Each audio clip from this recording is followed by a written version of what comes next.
Once upon a time, there lived a man named Okoro. Okoro was married to Ngozi. Okoro was a very, very wealthy businessman. He made so much money, but the only problem was he had no children yet. After a few years of marriage, Ngozi gave birth to the first child, Adora. They were both very happy.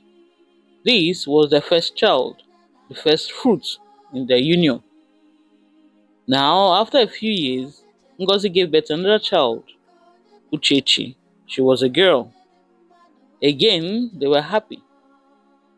After a few years, they gave birth to another girl. Her name was Azuka. Now, at this point, Ngozi and Okoro, although they were grateful, they were becoming anxious. In giving birth to their children, time had passed, and now they had only had 3 girls and no male child. Ngozi was beginning to fret. She told her friend Nkiruka. Nkiruka told her to be patient, that children come from the gods. Again, after a few years, Ngozi had another child, a girl. Her name was Ujunwa. Ngozi, although grateful, was beginning to become frustrated.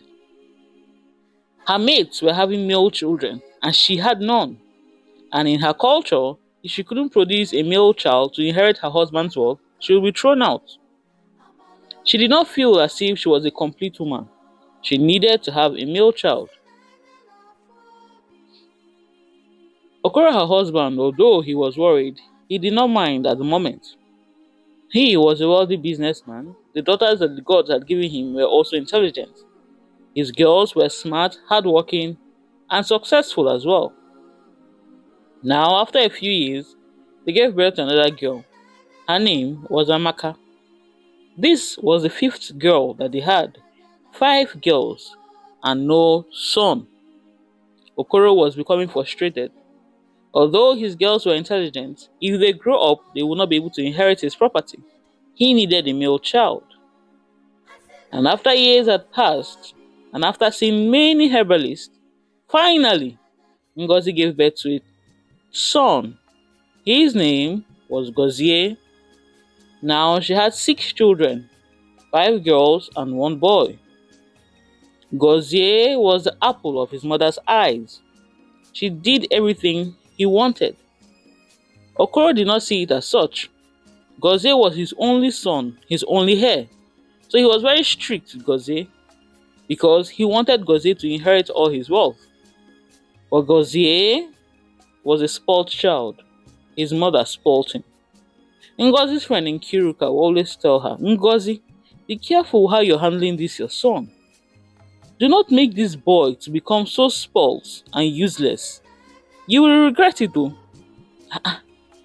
Nkiruka, how will you say such a thing? This boy is my eye, the only apple in this world that I have. Anything he wants, I will give it to him. I am his mother. Do you know how many years I prayed for him? Do you know how many places I've been to because of him? And finally, the gods have given me this one child. Anything he wants, I'll give it to him. Anyway, don't say I did not advise you. And so it was. Anytime Okoro will discipline Gozie, Gozie will go and report to his mother, and his mother will go against his father's instructions. Gozie was spoiled. His mother spoiled him. Now, after a few years, Okoro became very sick. His family used all his money to treat him. He had a heart problem, the herbalist said. Every money Okoro had ever made was used to treat him. But still, he did not improve, and eventually he died. Now, the family was tight with money.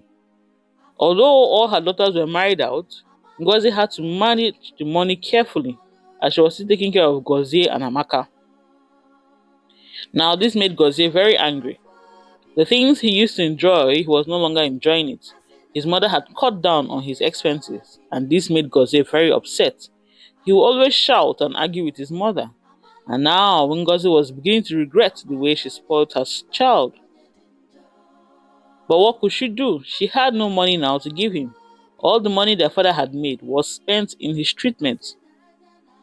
Now, out of frustration, because Gozie wanted to maintain his big boy status, he followed his friend Chinedu.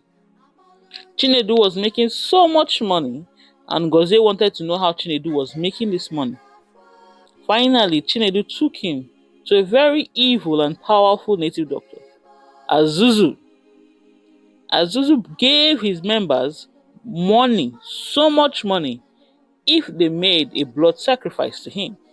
He asked Azuzu, Gozie was ready to make this sacrifice, and Azuzu told him that he had to make sacrifices of children. Now, Gozie, out of greed, began to sacrifice the children of his eldest sisters.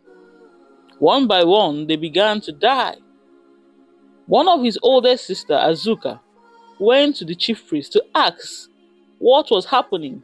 Her own children had died, Uchechi's children had died, Adora's children had died mysteriously, and the chief priest told them that someone in their family was into witchcraft.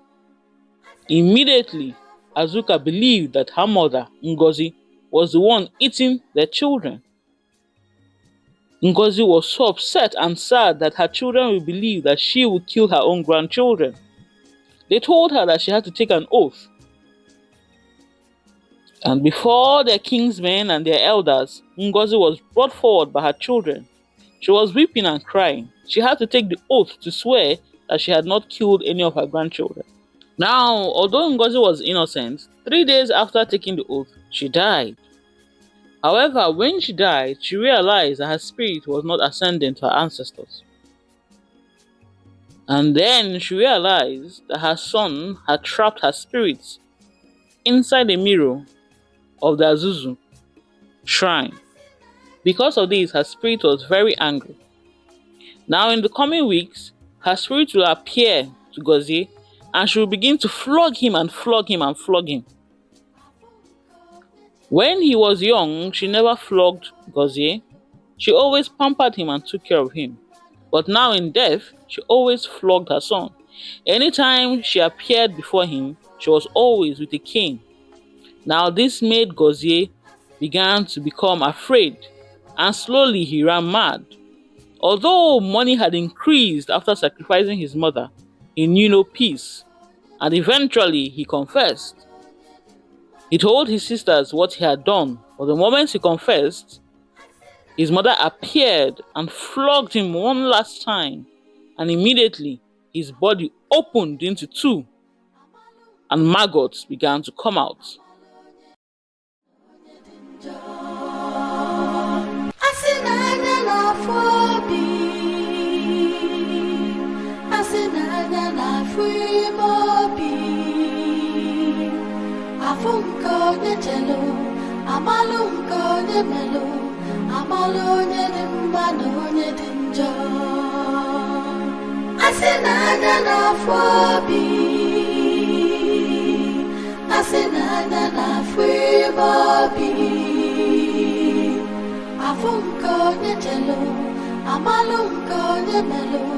Amalonye dimba no nye dinjo.